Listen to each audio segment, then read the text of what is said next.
Don Escobar! Don Escobar! Masyado mo nang binaboy ang batas! Kaya kailangan na tayo magtapos! Alam ko! Alam ko! Alam ko na meron kang hostage! Kaya sumurrender ka na ng mapayapa! Nagkakamali ka. Kulang ka ba para pasukuin ako? Ang mga taong katulad mo na hindi na pinagtatagal sa mundo. Naligo ka ba? Escobar! Escobar! Ano yon? Ito lamang sasabihin ko sa'yo. Oras na may mangyari sa taong yan. Unti mo ipis at daga sa banyo, papatayin ko.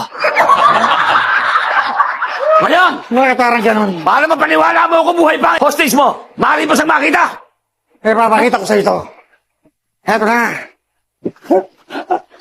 Tulungan mo ako! Escobar! Ano yon? Patayin mo yan, bibigyan pa kita ng 1.5. Hulog-hulog ko na lang. Patayin mo yan! Patayin mo yan!